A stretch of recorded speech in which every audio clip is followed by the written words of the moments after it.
네, 감사합니다. 예, 성경 파노라마 계속되고 있습니다. 요한계시록 이번에 네 번째 시간 갔는데 당초 계획과 달리 요한계시록은 조금 천천히 자세하게 나가도록 하겠습니다. 좀 어렵게 하는 것보다 그냥 쉽게 이렇게 이야기식으로 좀 해보려고 노력을 하도록 하겠습니다. 예. 자, 그래서 요한계시록이 그 개요가 이제 다음과 같이 이제 구성이 되어 있습니다. 서론이 있었고요. 1장 1절부터 8절까지. 그다음에 요한이 본 것이 1장 9절부터 20절까지 있었습니다. 환상을 받을 때 당시에 그 상황들이 나와 있었고요. 그다음에 지금 있는 것들, 그 당시에 지금 있는 것들이 2장 1절부터 3장 22절에 소아시아의 7 교회에 보내는 메시지가 있었습니다. 그다음에 그 이후에 있을 것들이 4장부터 시작해서 22장까지 있습니다. 예, 그래서 그 내용들은 아직까지 이루어지지 않은 내용으로 저희는 믿습니다. 왜냐하면 4장에서 이제 요한이 그 공중으로 올라가서 거기에서 있는 그런 모습, 그리고 그동안에 땅에 서 있는 그 7년 환란의 모습들이 나와 있기 때문에 그건 아직 일어나지 않는 앞으로 이후에 있을 일들입니다.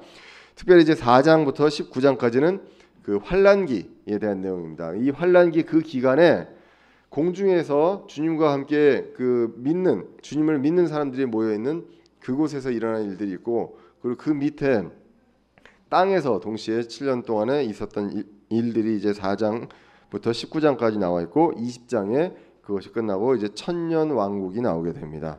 그 다음에 21장, 22장에 새 예루살렘, 새 하늘과 새 땅과 새 예루살렘이 나오게 되고 결론으로 나오게 됩니다. 말씀드렸지만 다니엘서하고 같이 비교해서 봐야 되고요. 그리고 특별히 이제 7년이 왜 7년인지 이거는 다니엘의 71회를 거론해서 그 말씀을 드린 적이 있습니다. 자세한 내용은 요한계시록 그 성경 파노라마 요한계시록 첫 번째 시간 그쪽을 참조하시면 알 수 있습니다. 그래서 다니엘서를 통해서 환란기가 7년이다라는 걸 우리가 이제 알게 되었습니다. 특별히 이제 7년 동안에 중간을 딱 나눠서 전반기와 후반기, 이 후반기에 아주 극심한 환란이 있다라는 것을 우리가 다니엘서와 그 요한계시록으로 알 수 있다고 말씀을 드렸습니다. 자, 그래서 다시 지난번에 이제 4장부터 말씀드렸는데 좀 어려웠대요. 그래서 다시 한번 쭉 설명을 드리겠습니다. 특별히 이제 4장부터 21장까지는 그 환란기에 대한 내용인데 교회가 나오지 않는다라고 말씀을 드렸습니다. 교회는 7년 환란기에 들어가지 않는다. 그리고 필라델피아 교회에게 하신 말씀, 시험의 기간을 면하게 해준다. keep을 써서 keep from을 써서 그 내용을 한다라는 말씀을 드렸습니다. 그래서 이 keep이란 단어가 지키다란 단어도 있지만 어떤 것을 from이라는 단어와 같이 쓸 때는 어떤 것을 못하게 하다라가 됩니다. 그래서 이 시험 기간을 지나가는 것을 못하게 한다라는 뜻으로, 그래서 시험의 기간을 면하게 한다. 이 시험의 기간이 바로 환란기, 그것을 면하게 한다. 그 내용을 약속을 하셨습니다. 그러므로 이 재림이 어떤 소망입니까? 우리한테 잘못된 소망입니까? 아니면 복된 소망입니까? 예, 복된 소망입니다. 우리에게 복된 소망일 수밖에 없는 것. 예, 재림은 우리는 이게 아주 복이 되는 소망이에요. 예, 그럴 수밖에 없고, 지난번에도 말씀드렸지만 지금이 만약에 환란기라면, 우리 교회가 환란을 통과하고 지금이 만약에 환란기라면 차라리 우리는 살아있는 것보다 죽는 게 낫다라는 말씀을 드렸습니다. 예수님 믿고 죽고, 그리고 예수님 이 지상 재림하실 때 부활하면 되지 않느냐는 거죠.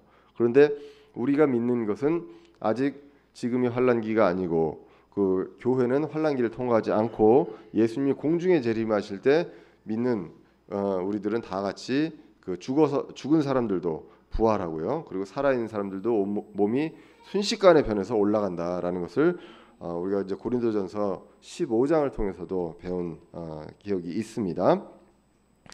자, 그래서 4장이 이제 시작을 합니다. 4장이 보면은 하늘이 열린다고 나옵니다. 하늘이 열리는데 요한계시록에는 하늘이 2번 열립니다. 요한계시록 4장 1절에서 하늘이 열리면서 이제 그 음성이 들리죠. 예수님이 공중 재림하시는데 우리가 볼 수가 있고 19장 11절은 예수님께서 지상에 강림하실 때 또 하늘이 열리게 됩니다. 요한계시록 4장 1절을 한번 보시면 이 일 뒤에 내가 바라보니 보라 하늘에 한 문이 열려 있더라. 내가 들은 첫째 음성 곧 나팔 소리 같이 내게 이야기하던 음성이 이르되 이리로 올라오라. 이후에 반드시 일어날 것들을 내가 내게 보이리라 하더라. 이렇게 말씀을 합니다. 이게 바로 공중 재림에 대한 어떤 휴거, 그때 공중 재림 시 예수님 공중 재림할 때 우리가 올라가는 것, 휴거에 대한 예표로 보게 됩니다.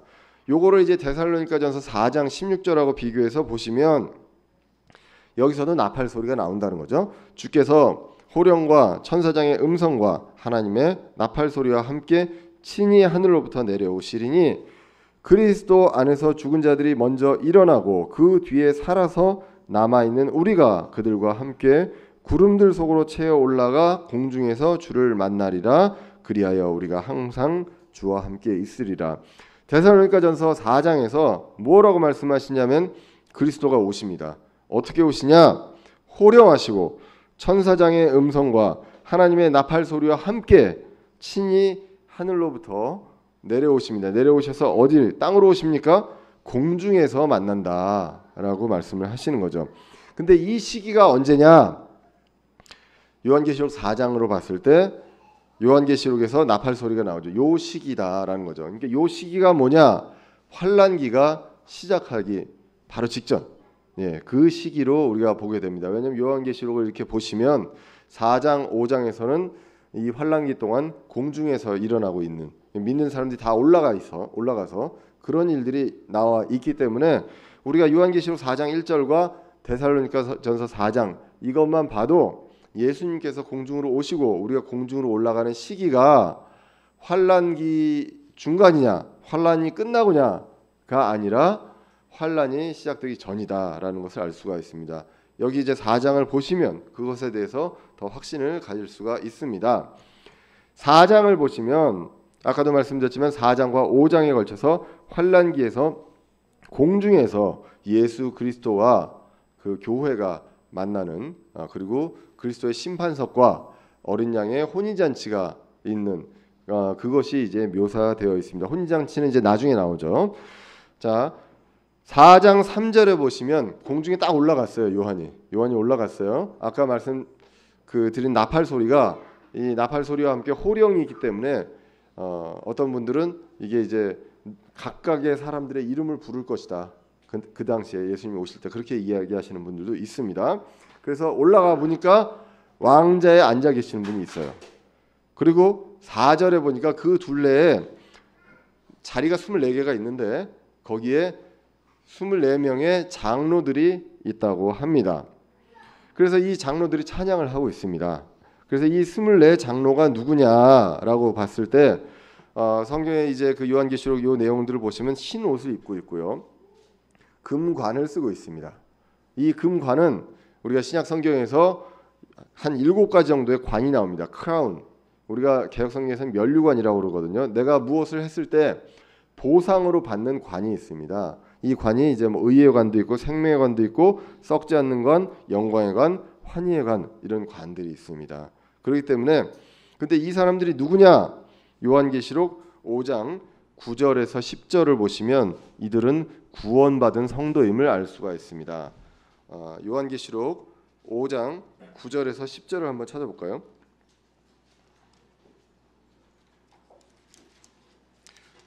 이 장로들이 찬양을 하면서 이 왕좌에 앉으신 분한테 찬양을 하면서 하시는 말씀입니다. 그 이야기인데 장로들이 이야기합니다. 장로들이 새 노래를 불러 이르되 주께서 그 책을 취하시고 그 책의 봉인들을 열기에 합당하시나이다. 주께서 죽임을 당하시고 주의 피로 모든 족속과 언어와 백성과 민족 가운데서 누구를 구속하셨어요? 우리를 구속하셨습니다. 예, 그렇기 때문에 이 장로들이 그렇게 얘기합니다. 우리를 구속하사 하나님께 드렸다. 주님께서. 그래서 이 내용들을 찬양을 하고 있습니다. 이것으로 봐서 구원받은 성도들입니다. 그런데 우리가 이제 디모데후서 4장 8절이나 베드로전서 5장 4절을 보시면 이 금관을 언제 받느냐? 그리스도가 오실 때에 받는다고 합니다. 예, 그리스도를 만날 때 받는다고 한다는 것이죠. 자, 그래서 이 구원받은 성도들이고 이 관을 받는 사람들이에요. 근데 이 사람들이 과연 구원받은 성도들이 신구약 모든 사람들을 통틀어서 구원을 받느냐? 그게 아니라 우리는 이제 어떤 분들은 이제 신구약 성도들이다, 구원받은 성도들이다 그렇게도 이야기하시는 분들도 있습니다. 하지만 좀 더 자세히 들어가 보면 신약 성도들 것이다. 이제 우리는 그렇게 믿습니다. 구약 성도들은 성경을 이제 다니엘서라든가 이사야서라든가 이렇게 보시면 환란기 이후에 부활을 하고 이제 주님을 만나게 됩니다. 예, 그렇기 때문에 신약 성도들 중에 죽은 사람들 그리고 살아 있는 예수님 오실 때까지 살아 있었던 사람들이 공중에 올라간 것이다. 그러면 이 24장로는 왜 24장로일까? 뭐 이렇게 정확하게 나와 있는 건 없습니다. 다만 구약에서 이제 역대상을 보시면 이 제사장의 계열이 24계열이 나오면 계열이 24개가 나와요. 그렇기 때문에 우리가 신약에서 우리는 누굽니까? 왕가의 제사장이죠. 예. 그래서 그런 것이 아닌가라고 우리는 이제 보기도 합니다. 자, 그래서 이 장로들은 여기서 나온 장로들은 신약 성도들일 것이다. 아까 이제 구약 성도들은 환란기 이후에 한다는 것이 이제 다니엘서에 보시면 다니엘서 12장 1절부터 한번 여기 스크린을 보시겠습니다. 그때 내 백성의 자손들을 위하여 일어서는 큰 통치자 미가엘이 일어날 것이요 또 고난의 때가 있으리니 그것은 민족이 있은 이래로 그때까지 결코 없었던 고난일 것이며 그때에 내 백성이 구출을 받되 책에서 발견된 바 기록된 모든 자가 구출을 받으리라. 땅의 티끌 속에서 잠자는 자들 중에 많은 사람이 깨어나 얼마는 영존한 생명에 들어가고 이르고 얼마는 수치와 영존하는 치욕에 이르며 지혜로운 자들은 궁창의 광채같이 빛나고 많은 사람을 의로 돌아서게 하는 자들은 별들과 같이 영원 무궁토록 빛나리라. 그러나 오 다니엘아 너는 끝이 임하는 때까지 이 말씀들을 닫아두고 그 책을 봉인하라. 많은 사람이 이리저리 다름질하고 지식이 증가하리라. 그리고 고난의 때가 있죠. 예, 그래서 이 고난의 때가 있을 것이고 그때에 이제 구출을 받는다. 그렇기 때문에 이 고난을 통과하는 것을 이제 이야기하게 되고 또 살아 있는 사람들도 이제 이사야서 아까 지난주에도 말씀드렸지만 이사야서에 나온 것처럼 환란기를 통과하고 나서 견디는 자들이 이제 예수님을 만나게 됩니다. 자, 그래서 12장 13절 아까 다니엘서 마지막에 나와 있습니다. 그러나 너는 끝이 이를 때까지 내 길로 가라. 내가 안식하다가요. 그 날들의 끝에 내 몫으로 정한 곳에 서리라. 이렇게 나온다는 것이죠. 그렇기 때문에 끝이 이를 때까지 내 길로 가라. 그 날들의 끝에 이 고난의 날들, 야곱의 고난의 때라고도 나오고요. 이런 날들의 끝에 그때 이제 정한 곳에 서리라 하고 하는 것으로 봐서 유대인들 특히 이제 구약에 있는 그 유대인들 하나님을 믿은 사람들은 환란기 이후에 부활을 할 것이다. 이제 그렇게 우리가 봅니다. 그러면 지금 요한이 공중에 올라갔을 때 그때 그 왕좌의 주위에 있는 24장로는 누구냐? 신약 시대에 구원받은 성도들일 것이다. 이제 그렇게 우리가 본다는 것입니다.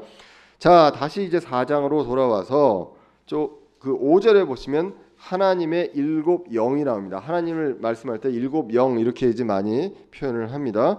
그래서 5절에 하나님의 일곱 영이 있고요. 그리고 6절에서부터 8절까지는 네 짐승이 나옵니다. 예. 네 짐승이 누구냐라는 것에 대해서 뭐 많은 이야기들이 있지만 이것은 여러분들 그룹 들어보셨나요? 그룹? 예. 천상의 존재입니다.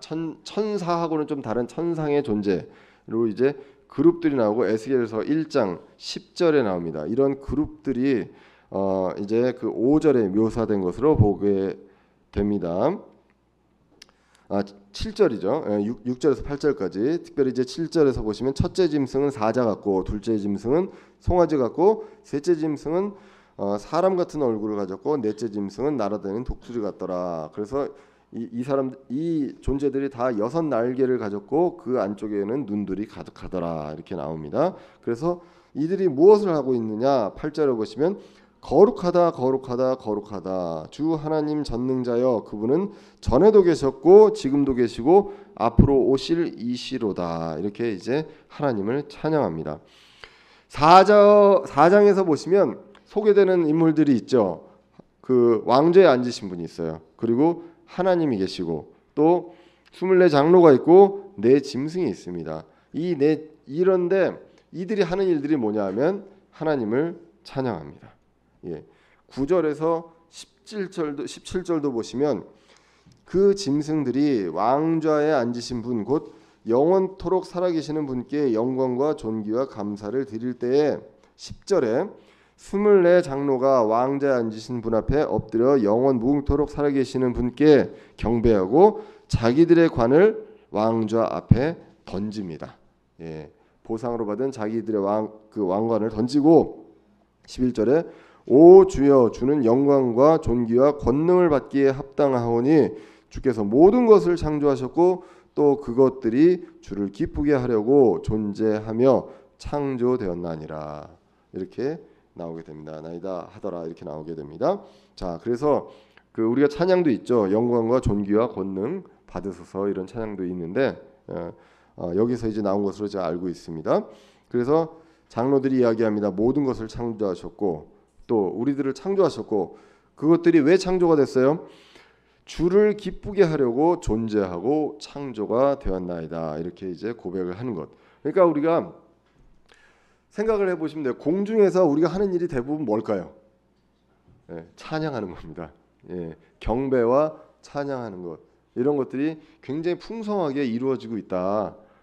그러니까 우리도 그 예배 드릴 때 찬양을 그런 마음으로 우리가 앞으로 공중에서 만날 그 주님을 생각하면서 그런 마음으로 우리가 찬양을 정말 그 찬송가 물론 그 몇십 년 전부터 불러온 찬양이지만 그래도 그 찬송가 그 뜻을 생각하면서 우리가 다시 만날 예수님을 생각하면서 찬양을 할 때 굉장히 이제 은혜가 되리라 믿습니다.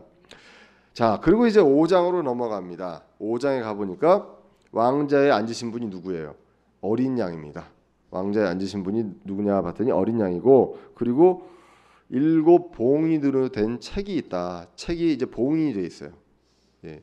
이런 책이 있다라는 것을 이게 이제 요한계시록의 5장에 나오게 됩니다. 5장 1절에 보시면 나옵니다. 또 내가 봄에 왕좌에 앉으신 분의 오른손에 책이 있는데 그것은 안과 뒷면에 글이 적혀 있고 7 봉인으로 봉인되어 있더라. 2절에 보시면 또 내가 봄에 한 힘센 천사가 큰 음성으로 공포하기를 누가 그 책을 펴며 그것에 봉인을 떼기에 합당하냐 하되 하늘에나 땅에나 땅 아래에 있는 그 어떤 사람도 능히 그 책을 펴거나 들여다보지 못하더라.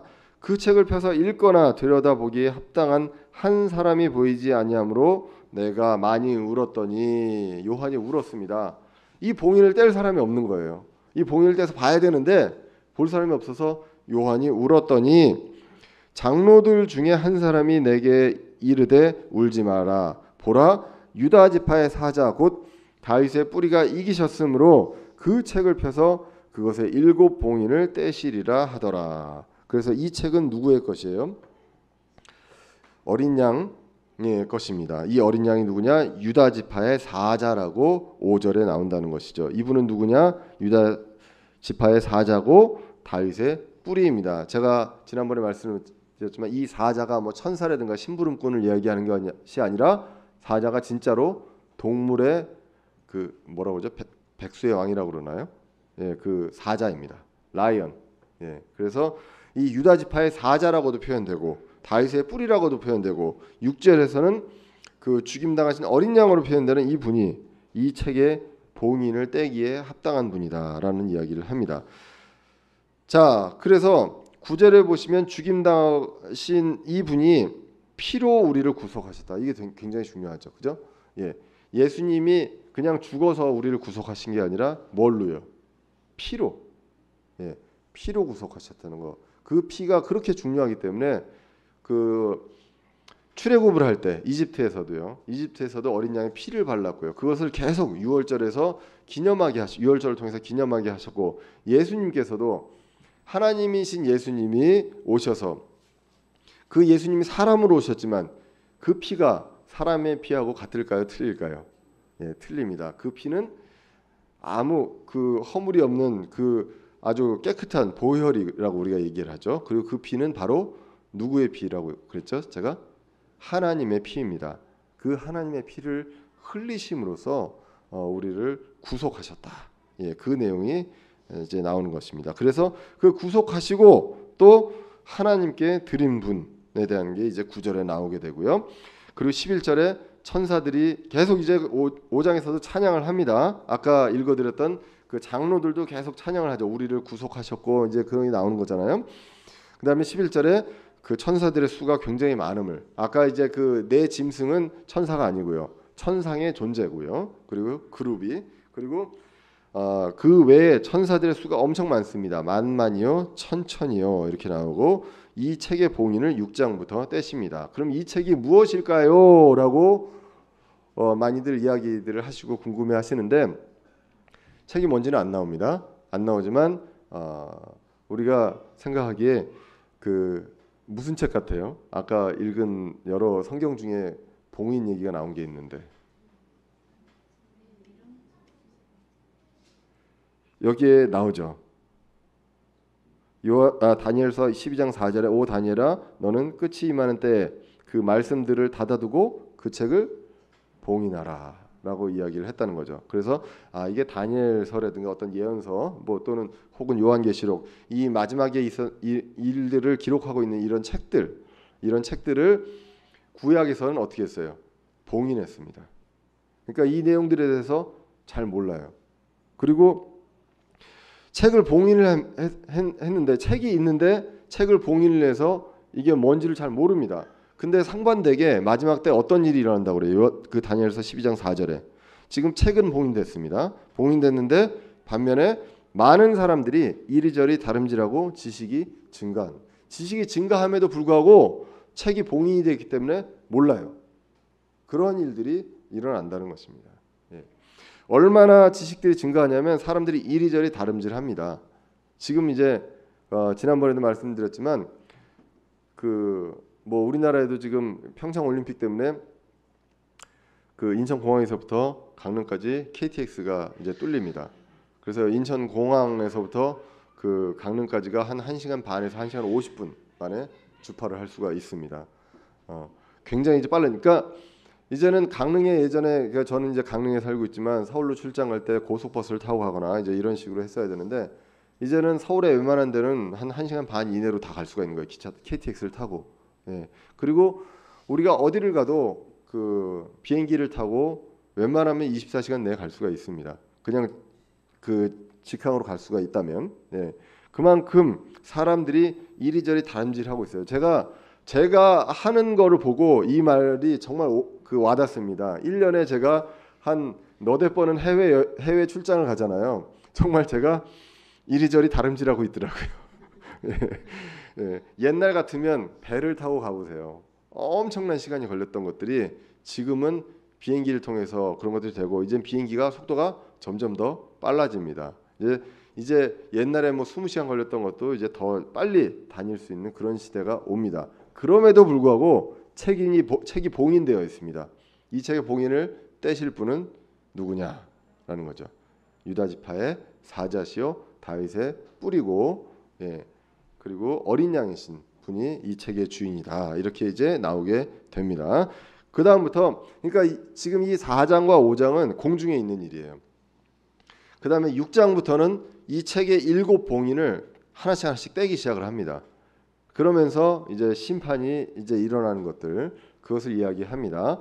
자, 그래서 이제 지난번에 이제 6장, 7장 쭉 빨리 넘어갔더니 너무 좀 그 몇몇 분들이 힘들어하셔서 이제 여기까지 잠깐 공중에 있는 요 시기까지 하고, 그리고 잠깐 이 우리가 이제 재림의 시기와 우리가 휴거와 이런 문제들을 조금 더 이제 명확하게 요 시기와 이런 것들을 보고 그 다음에 이제 요한계시록 6장으로 넘어가도록 하겠습니다.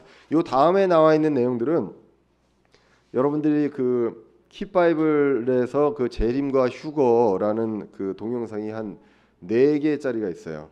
예, 그거가 4시간에 걸쳐서 나온 게 있는데 그 내용을 조금 축약해서 이제 하려고 제가 그 파워포인트 자료를 그쪽에서 이제 좀 그 발췌를 해왔습니다. 그래서 그거를 보셔도 되고 그건 너무 길다. 그러면 오늘 이 내용들을 보면서 정리를 해주시면 되겠습니다. 자, 그래서 재림과 휴거 킷바이블.com을 이제 참조하시고요.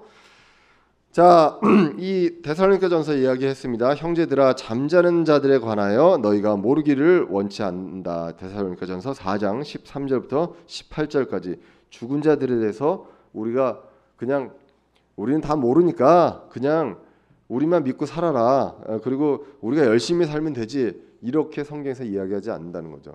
지금 교회에서 재림 뭐가 중요하냐? 그냥 우리가 하루하루 열심히 살자. 그렇지만 데살로니가전서 4장에서 뭐라고 그러냐면 잠자는 자들에 관하여 너희가 모르기를 원치 않는다. 확실히 알아라. 이것은 너희가 아무 소망 없는 다른 사람들 같이 슬퍼하지 아니하게 하려 합니다. 우리가 잠자는 자들, 이미 죽은 자들에 대해서 모른다면 우리가 소망이 없고 슬퍼할 수도 있잖아요. 그러나 그것에 대해서 잘 알므로 인해서 우리는 어떻게 됩니까? 소망을 알고 슬퍼하지 않을 수 있다는 것입니다. 우리가 예수님께서 죽으셨다가 다시 일어나셨음을 믿을진데 그와 같이 예수님 안에서 잠자는 자들도 하나님께서 그분과 함께 데리러 오시리라.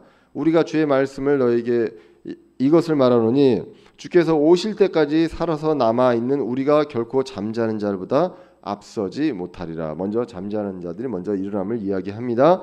16절에서 아까도 읽었습니다. 주께서 호령과 천사장의 음성과 하나님의 나팔 소리와 함께 친히 하늘로부터 내려오십니다. 그래서 공중에 채어 올라가서 만나고 이 말씀들로 서로 위로하라. 이 말씀들이 진정한 위로가 된다라는 것을 이야기를 하게 됩니다. 어떻게 됩니까? 공중에 올라가서 잠깐 만나고 빠이빠이 하는 게 아니라 우리가 항상 주와 함께 있는다라고 약속을 하셨습니다. 성경에서 보면요, 재림이 중요하냐 안 중요하냐 별로 중요하지 않는 거 아니냐, 우리가 똑바로 사는 게 중요하다라고 이야기할지 모르겠지만 신구약 성경에서요 초림보다 재림이 약 한 8배 이상 많이 나옵니다. 재림은요 우리가 지금 히브리서도 봤죠, 고린도전서도 봤습니다, 로마서도 봤습니다. 여기서 보시면 구원 다음으로 가장 많이 언급되는 것이 바로 예수님이 다시 오신다는 것입니다. 네, 그만큼 중요하고 신약에서만 총 한 318회 정도 나온다는 것. 네. 신약 성경이 총 260장이에요. 뭐 로마서가 몇 장, 뭐 고린도전서가 16장 뭐 이렇게 돼 있잖아요. 이게 총 260장 정도 되는데 한 장에 걸쳐서 약 한 1.2번 정도 언급이 된다는 거. 평균을 해보면 어떻게 318 나누기 260을 하면 1.2 정도 나온다는 얘기입니다. 예, 그래서 빌레몬서, 요한 2, 3서, 갈라디아서를 제외하면 신약 성경 모든 책에서 재림을 언급하고 있습니다. 그 정도로 재림이 중요한데 이거 빼고 6일 창조 빼고 뭐 다 빼고 그러면 우리가 무엇을 얘기하겠습니까? 예, 그렇지 않다라는 것, 그것을 이제 우리가 알 수가 있습니다. 심지어는 사복음서에서 예수님께서 직접 재림에 대해서 약 20여 회 정도 언급을 하셨다는 것, 그 내용들이 이제 나오게 됩니다. 자, 그렇기 때문에 재림은 논쟁의 대상이 아니고 확신의 대상이다. 한 번 죽는 것은 히브리서 9장 27절에서 28절입니다. 한 번 죽는 것은 사람들에게 정해진 것이요 이것 뒤에는 심판이 있나니 이와 같이 그리스도께서도 많은 사람의 죄들을 담당하시려고 단 한 번 드려지셨으며 또 자신을 기다리는 자들에게 죄와 상관없이 두 번째 나타나사 구원에 이르게 하시리라. 자, 이 말씀을 이제 우리가 그 히브리서 강해를 통해서도 이제 배웠습니다. 자, 한 번 죽는 것은 사람한테 정해진 겁니다. 그리고 심판이 있습니다. 그리스도께서 이 죄들을, 우리들의 사람의 죄가 아니라 죄들이죠. 그래서 성경에서는 죄와 죄들을 구분해야 된다고 그랬습니다. 이 죄들을 담당하시려고 몇 번 들여주셨습니까? 한 번. 이제 더 이상 없어요. 네. 한 번 들여져서 한 번으로 모든 걸 다 해결하셨고요. 그리고 두 번째 나타나실 때는 죄와 상관없이 나타나신다. 그때는 죄를 해결하려고 오시는 때가 아니다라는 것. 그것을 우리가 분명하게 알 수가 있습니다. 그래서 구원은 우리가 이미 구원을 받았고 그 다음에 육체에 대한 어떤 구원까지를 통틀어서 이야기하는 것으로 우리는 받아들인다 말씀을 드렸습니다. 그래서 요한계시록에서 마지막에서도 이것들을 증언하시는 분께서 이르시되 내가 반드시 속히 오리라 하시는도다. 아멘. 주 예수님께서 과연 그와 같이 오시옵소서. 우리가 이렇게 고백하는 확신하는 재림에 대해서 확신하는 우리가 되겠습니다. 아까도 말씀드렸지만 재림에는 뭐가 있습니까? 보상이 있습니다. 예. 선한 싸움을 싸우고 달려갈 길을 마치고 믿음을 지켰은즉 이후로는 나를 위하여 의의 관이 예비되어 있나니 곧 의로우신 심판자께서 그 날에 그것을 내게 주시리라. 그 날에 심판자께서 그 날에 주신다. 내게만 아니라 그분의 나타나심을 사랑하는 모든 자들에게 주신다고 디모데후서 4장 7절에서 8절에 나오게 됩니다. 그래서 24장로가 이 관을 쓰고 있습니다. 그 관을 쓰고 그 어린 양께 찬양을 드리며 그 관을 그 앞으로 던지는 그것이 요한계시록의 4장에 나와 있던 내용이 되겠습니다. 자, 이 대언의 말씀을 읽는 자들은 어떻습니까? 지키는 자들은 뭐가 있어요? 복이 있습니다. 예. 우리가 이 읽고 지켜요. 그런데 환난을 통과합니다. 복이 있습니까? 예.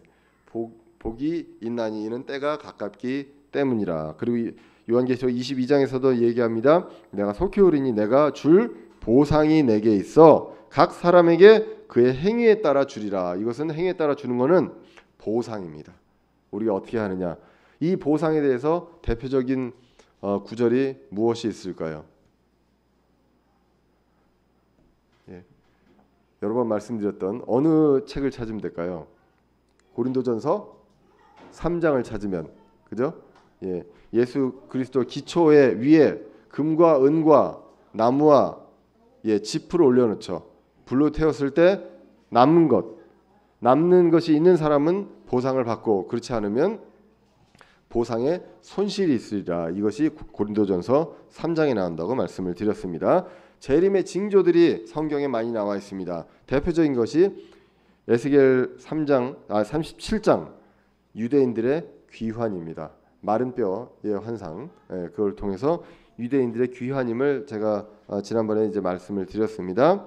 그 다음에 그 38장에서 팔레스타인 땅에서의 갈등이 있고요. 그리고 성전의 재건에 대한 것들이 에스겔서 40장 40부터 48장까지 이제 나오게 됩니다. 그리고 베드로서 3장 3절에서 4절 나온 것처럼 주님 다시 오신 다음에 어디 있느냐.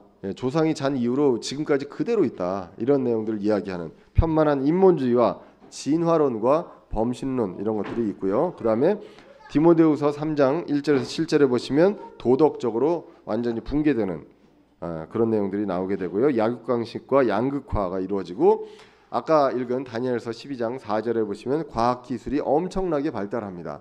여행이 발달하고 예전에는요.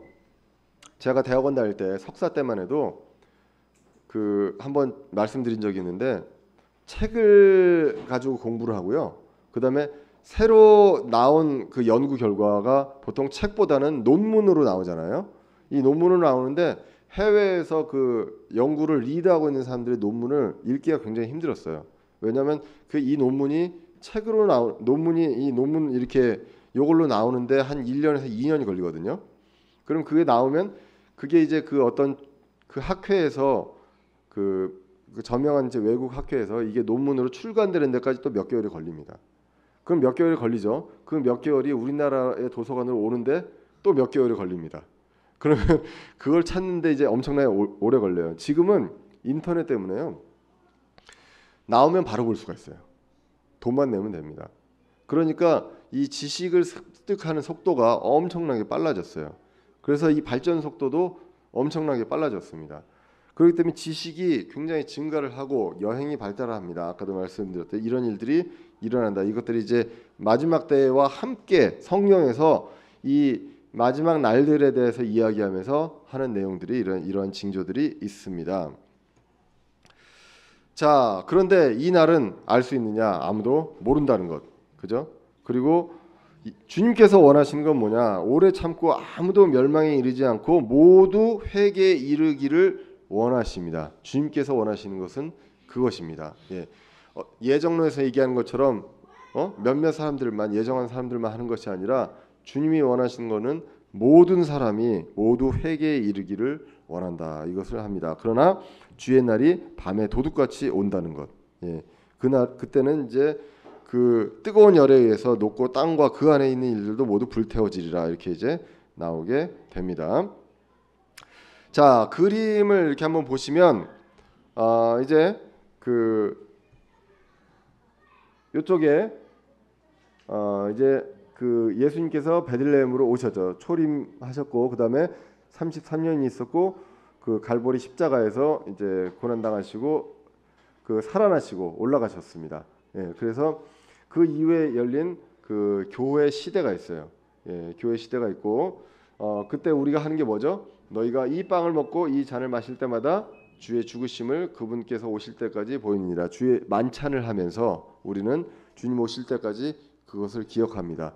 주님께서 주신 귤의 침례와 주의 만찬을 통해서 이것을 기다리고 그리고 부활한 성도들, 휴거받은 성도들이 올라가는 주님의 재림이 있습니다. 재림이 있고 공중 재림이 있고 그다음에 7년 환란, 여기 보시면 무덤 위에서 올라가는 분들 있죠. 그리고 이분들이 먼저고 그다음에 살아서 믿는 사람들이 이제 올라갑니다. 그리고 7년 환란기가 있고요. 그리고 그동안에 위에서는 그리스도의 심판석, 고린도전서 몇 장? 고린도전서 3장 그리스도의 심판석 이게 있고요. 그 다음에 다시 이제 내려오게 됩니다. 그래서 주님이 이제 그 지상으로 재림해서 이제 그 아마겟돈 전쟁이 일어나게 되고 그리고 성전을 정화하는 일이 일어나게 되고요. 그리고 양민족과 염소민족에 대한 심판이 이루어지고 천년왕국으로 들어가는 그런 일들이 일어나게 됩니다. 인류 역사 전체를 보시면 우리가 이렇게 구분을 합니다. 창조부터 노아까지가 약 몇 년이요? 약 1000년입니다. 노아에서부터 아브라함까지가 약 1000년이에요. 그리고 아브라함에서 다윗까지가 약 1000년. 그리고 다윗에서 예수 그리스도 태어나실 때까지가 세상에 오실 때까지가 1000년. 그래서 총 구약이 약 한 4000년. 그리고 지금 이제 2000년이죠. 그래서 한 6000년 이렇게 이제 보게 됩니다. 자, 그래서 이렇게 이제 시대에 따라 이런 것들이 있었고요. 그 창조가 있었고 대홍수가 약 이제 기원전 주전 2348년 경에 있었고 1491년에 이제 율법을 받게 됩니다. 그리고 다윗이 이제 1050년이었고요. 그다음에 예수님께서 십자가 사건이 이제 주후 30년 경에 일어나게 되죠. 그리고 교회 시대가 있고 이날은 모릅니다. 그래서 이제 공중 강림하고 환란기가 있고 그다음에 지상 강림하고 천년왕국이 있으며 이때 이제 흰 왕좌 심판이 있고 이제 완전히 마귀의 세력들은 불호수로 이제 빠지게 되고 우리는 새 하늘과 새 땅, 새 예루살렘에서 거하는 이런 어떤 타임라인으로 가게 된다. 이것을 이제 우리가 보게 됩니다. 뭐 사탄은 이렇고요. 사탄은 우리가 좀 잘 알 필요가 있는 게 사탄이 아까 얘기한 그룹 덮는 그룹 중에 한 존재였습니다. 그랬는데 타락을 했어요. 사탄이 타락을 했습니다. 이 사탄은 이제 루시퍼거든요. 그 이사야서 14장에 나옵니다. 루시퍼라고. 이 루시퍼라는 이름은 그 킹제임스 흠정형 성경에만 나옵니다. 개역 성경에는 루시퍼가 없고 뭐로 돼 있죠? 계명성. 계명성으로 새벽별. 예수님도 뭐예요? 새벽별이에요. 그리고 아까 요한계시록 그 지난주에도 잠깐 말씀을 6장에서도 흰말을 타고 오는 분이 예수님도 있고 또 누구도 있어요. 적그리스도도 있죠. 이제 그렇게 있다는 거. 그래서 속이는 자입니다. 그래서 이 존재가 타락을 했어요. 했는데 그 이 창세기에서 지금 뭐 1장 1절에서 2절 사이에 했느냐 아니면 그 전에 했느냐 이거 가지고 이제 이야기가 많습니다. 근데 성경에서는 이 사탄의 타락이 창세기의 어떤 타임 프레임에 나오지 않아요. 그래서 창세기 하늘과 땅이 있기 전에 천사들이 이미 있었거든요. 왜냐하면 창조를 했을 때 천사들이 같이 기뻐했습니다. 예, 그렇기 때문에 천사들이 같이 있었고 그때 마귀도 타락을 했을 것이다. 그렇게 이제 보게 됩니다. 이제 재창조에서는 이것을 창세기 1장 1절과 2절 사이에서 이런 타락들이 있었다라고 이제 보기도 하고요. 자, 그다음에 이제 우리가 알다시피 에덴 동산에 이제 그 사탄이 오게 됐죠. 그렇죠? 그래서 이제 처음으로 그 말씀을 변개를 합니다. 이때부터 하나님의 말씀을 이제 변개를 해서 죽는데 선악과를 먹으면 죽는데 죽지 않는다라고 이야기를 하면서 이제 변개를 하게 되죠. 자, 그다음에 이제 마귀 같은 어떤 일들이 벌어지냐면 창세기 6장에서 그 노아 시대 홍수가 있을 때 어떤 일이 있었죠? 하나님의 아들들이 사람의 딸들을 취해서 결혼해서 이제 거인이 생기는 그런 일들이 일어나게 됩니다. 이때 또 타락한 하나님의 아들들이 있고요. 그리고 또 바벨탑 사건 때 그때도 있습니다. 그러니까 이때 창세기 6장에서 보시면 그 이러한 일들이 당시에 거인들이 있었어요. 거인들이 있었는데 이것은 다 하나님의 아들들과 사람의 딸들, 그러니까 이 천사들이 와가지고 천사들은 다 남자일까요, 여자일까요? 남자입니다. 그래서 이 남자의 이 천사가 와가지고 그 사람의 딸들을 취하는데 이 거기서 나오는 그 사람들이 다 거인이었던 거예요. 예, 그래서 근데 그 이 거인이 거기서 어떻게 나면 당시에도 거인이 있었고 그 이후에도 있었다는 것입니다. 그래서 노아의 홍수 그때만 있었던 일들이 아니라 그 이후에도 있었다. 그래서 마귀들이 계속 이제 왔다 갔다 이제 하는 거죠. 예, 그런 일들이 계속 있습니다. 심지어는 예수님께서 시험 받을 때도 이제 마귀가 임하게 되고 공중에 권세 잡는 자로 이제 나오게 되죠. 우리가 에베소 2장에 보면 이제 공중에 권세 잡은 자로 나오게 됩니다. 마지막에는 이제 마귀가 이제 그 적그리스도를 이용을 해가지고 이제 그 7년 환란기 때 이제 그런 일들이 일어나게 되고 이들이 다 같이 그 불호수로 빠지게 됩니다. 그런 일들이 잠시 바다가 없는 구렁이에 1000년 동안 없어지게 되죠. 예, 갇히게 됩니다. 그러니까 이 1000년 왕국 때는 마귀의 어떤 유혹이 있을까요, 없을까요? 없어요. 마귀의 유혹이 없는 기간이 1000년 왕국입니다. 그런데도 이 1000년 왕국 기간에서 태어난 사람들이 있는데 그 사람들이 나중에 보면 마귀를 추종하는 세력들이 많아져요. 예, 그런 일들이 일어난다고 나오게 됩니다. 그 다음에 이제 천년왕국 끝날 때 이제 그 모든 그 하나님의 그 사람들과 마귀의 세력들을 완전히 구분을 해서 이제 그들은 이제 불호수로 빠져서 영원히 거기에 있는 둘째 사망이 일어난다. 이것이 이제 그 타임라인 중에서 마귀에 대한 어떤 모습들입니다. 이미 우리는 다 알고 있어요. 예. 자, 창세기와 계시록을 비교를 해보면 창세기에서는 에덴 동산 낙원이 시작이 됩니다. 예. 그리고 이제 요한계시록에는 낙원이 다시 이제 개방이 되고 그리고 3장에서 창세기 3장에서는 저주가 선포가 됐습니다. 요한계시록 22장 3절에서 저주가 제거가 됐습니다.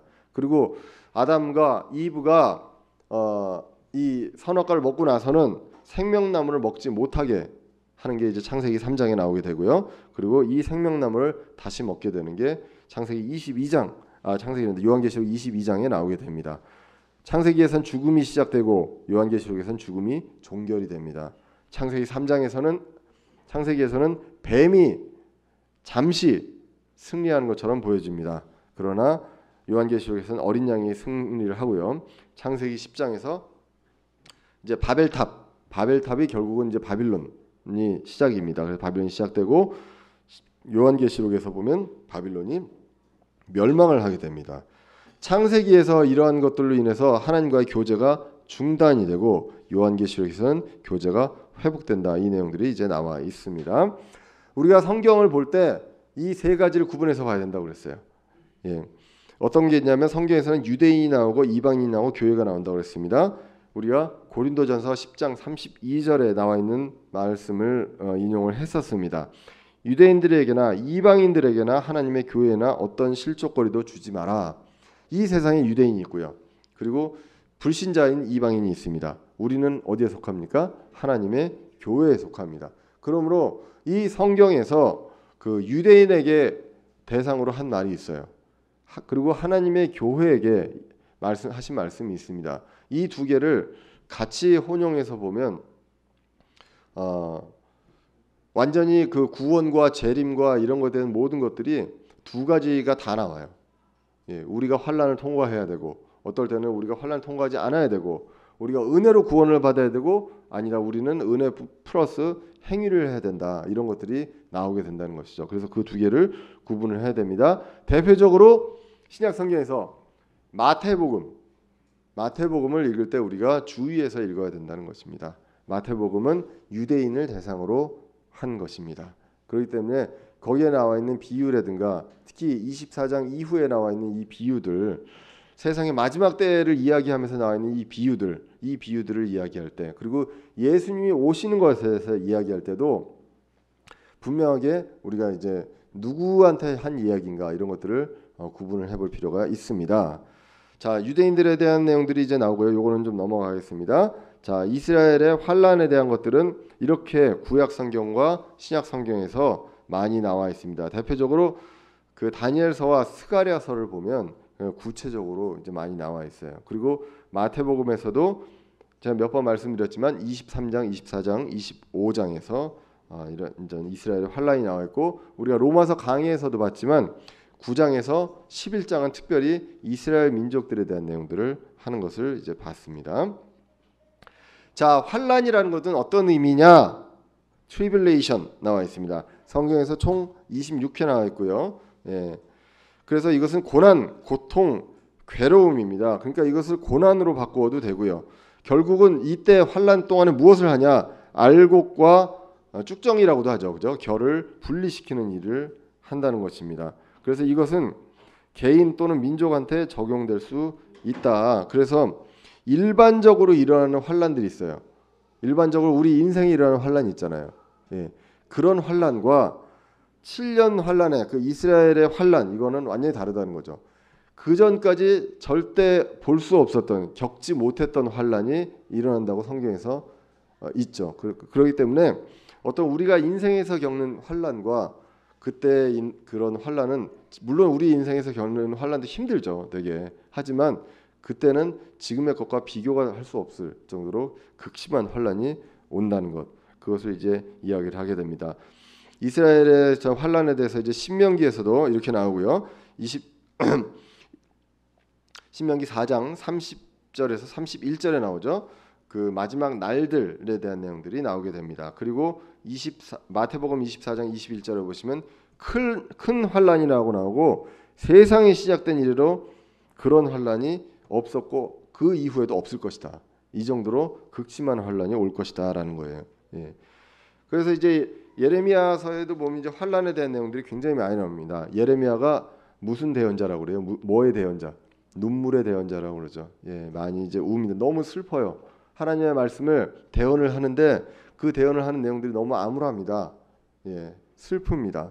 예, 그런 것들을 이야기하는데 바빌론 포로 생활 70년 할 것도 이제 하나님의 말씀을 통해서 이제 대언을 하고 이렇게 합니다. 그러면서 이제 예레미야 30장과 31장에 나온 내용들은 주로 유다와 이스라엘이 이제 고난을 당하고 야곱의 고난한 때가 있고 그 이제 회복하는 내용들. 당시에 그때도 있지만 나중에 있을 주님 오실 때 그 내용들을 이야기하는 것으로 이제 보게 됩니다. 뭐 여기서 이제 야곱의 고난의 때가 나오게 되고요. 그리고 이제 스가랴서에서도 이제 많은 내용들이 나오게 됩니다. 어떻게 되냐면 마지막 때가 되면 그 사방의 백성들이 유다와 예루살렘을 치려고 애워싸는 그때가 옵니다. 스가랴서 12장 1절에서 2절. 모든 민족들과 그 이스라엘을 대적하는 그리고 공격하려는 그런 세력들이 굉장히 이제 강성해집니다. 우리가 이슬람도 그것으로 우리가 이제 보게 되는 것이죠. 그래서 이슬람이 계속 강해지는 것, 이것을 보면서 우리가 이제 주님 오신 날이 점점 가까워졌구나. 단지 이슬람의 어떤 문화와 뭐 음식과 이런 것들이 우리나라에 들어오고 안 들어오는가가 대세를 결정짓지 못합니다. 물론 이런 것들이 우리 아이들의 교육과 우리가 복음을 전하는데 굉장히 힘들어요. 하지만 이런 일들이 일어날까요? 안 일어날까요? 분명히 일어나게 됩니다. 나서 이슬람의 어떤 세력들이 앞으로 이제 더욱더 강성하게 이제 될 것으로 이제 우리가 보게 됩니다. 스가랴서 이제 이런 것들이 나오게 되고요. 다니엘의 71회에 대한 내용들이 이제 다시 한번 말씀을 드리면 다니엘서 9장 24절에서 27절의 말씀을 가지고 성전을 회복하라는 그런 칙령이 일어난 그때로부터 72일회가 있죠. 그래서 7일회가 있고 그리고 62일회가 있습니다. 그게 이제 아닥사스다 왕의 칙령이 있습니다. 예, 그렇고 그 다음에 이제 이 69일회가 끝난 다음에 어떻게 됩니까? 메시아가 끊어진다고 그랬죠, 그죠? 끊어지는데 잠시, 예, 그렇다고 이제 이야기를 했습니다. 완전한 것은 아니다라고 이야기를 했고요. 그 다음에 이제 다니엘은 유대인들에 대한 어떤 미래를 이야기했기 때문에 71회 중에 69일회가 이미 이루어졌고 그 다음에 마지막 한 일회가 남았는데 그 한 일회를 이제 반으로 나눠서 여러 가지가 나옵니다. 한 때와 두 때와 반 때 이제 이렇게 나오죠. 그렇게도 나오고 1260일이라고 나오고 42달이라고도 나오는 그 기간을 통해서 그게 이제 한 일의 중간이거든요. 그러니까 그거를 했을 때 이제 7년이 될 것이다. 이제 우리가 보게 됩니다. 그래서 천년왕국이 7년 대환란 이후에 일어나게 된다라는 것. 그래서 70일의 요점은 다니엘의 70일에는 490일에 이렇게 계산하는 것이 아니라 이 하루를 1년으로 계산한다는 것입니다. 그래서 490년이 된다라는 것. 자, 그래서 이 490년 중에 480년은 이미 이루어졌어요.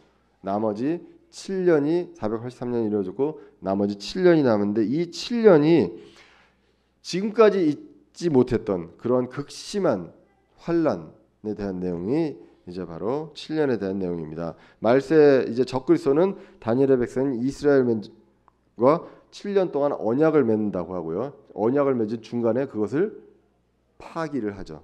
예. 그래서 폐기하고 성전을 더럽힌다. 그래서 멸망에 가증한 것이 황폐하게 하는 그런 것. 이런 것들이 이제 데살로니가 후서에도 나오게 되고 마태복음 24장 25절에도 이제 나오게 됩니다.